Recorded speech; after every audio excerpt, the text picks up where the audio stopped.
pemerintah kabupaten kotanya, juga masyarakatnya sendiri, pelaku usaha yang gigih dan berjuang karena kan banyak yang UKM. Ya. Memang kita berusaha untuk menciptakan iklim investasi yang memadai supaya roda ekonomi bisa bergerak. Kita mendorong pengendalian COVID-19 supaya kita juga bisa menggerakkan ekonomi. Capaian vaksinasi sudah di atas 80%. Ini adalah modal juga untuk bisa mengakselerasi pertumbuhan ekonomi. Jadi harapan kita KPN akan menjadi mitra di dunia usaha yang bisa menangkap apa yang menjadi prioritas dari pemerintah provinsi dan mereka ikut mensukseskan itu. Untuk ke depan ini pengentasan kemiskinan, apakah sudah ada program atau anggaran yang sudah disiapkan?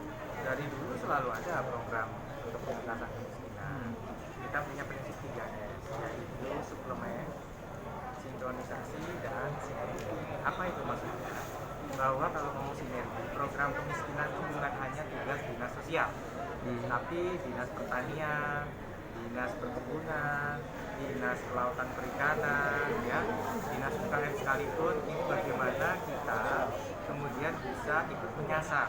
Makanya di dinas pemberdayaan masyarakat desa PMD ada program Jatim Puspa, perempuan usaha, ya, berusaha, pembinaan usaha pemberdayaan usaha perempuan.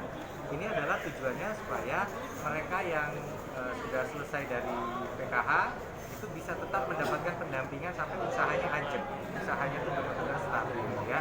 Itu contohnya. Lalu di pertanian ada program anti poverty yang memang kita lanjutkan dari pemerintahan sebelumnya. Program ini bertujuan untuk spesifik sektoral.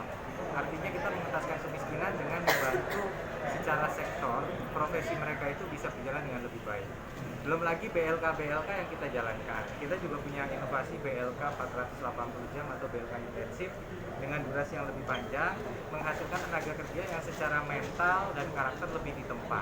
Ini laku banget di bursa lapangan kerja saat ini.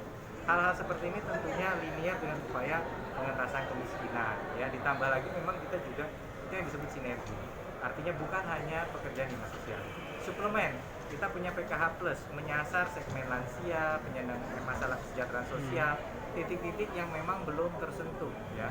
Contohnya kemarin ada 600.000 lebih yang sempat ramai masalah bantuan BPJS Kesehatan. Ya. Itu perlu kita jelaskan bahwa tadinya itu memang inisiasi Pemprov memanfaatkan dana cukai untuk menolong warga yang ekonominya itu diidentifikasi kurang tapi belum menerima bantuan iuran dari pusat. Yeah. Namun demikian, ada perubahan aturan di mana kita harus menggunakan dana yang kita gunakan kemarin itu untuk justru urunan yang program pusat. Akhirnya kan dana ini kan terpakai ke sana.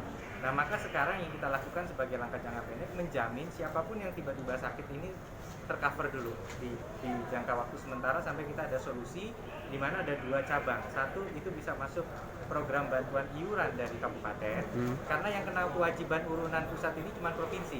Sehingga kabupaten bisa mengambil itu atau dia justru diintegrasikan ke program pusat dengan dimasukkan ke dalam PBIJK. Nah, ini adalah contoh yang kita sebut suplemen. Yang ketiga adalah sinkronisasi, peran Pemprov untuk ikut menajamkan sasaran.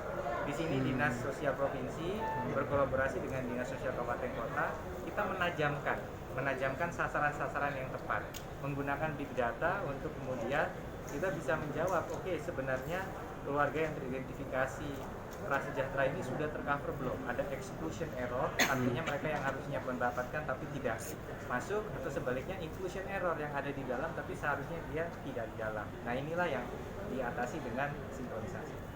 Untuk klien UKM yang mau memanfaatkan jasa MJC, kita bisa bekerja sama karena MJC ini bagi UKM mereka dapat biayanya murah sekali untuk talent MJC karena kita kan mentornya kita yang sediakan. Nah, inilah yang kemudian tujuannya bukan nyari duit tapi membangun pengalaman dan membantu UKM. Nah, ini sudah ada ribuan nih UKM yang mendapatkan manfaat, ribuan talenta yang sudah kita berdayakan, sudah membangun portofolio karya-karya mereka. Ya, mudah-mudahan ini bisa jadi efek bola salju ya, makin lama makin besar karena banyak elemen seperti HPN ini yang bisa ikut memanfaatkan program MJC. Terima kasih.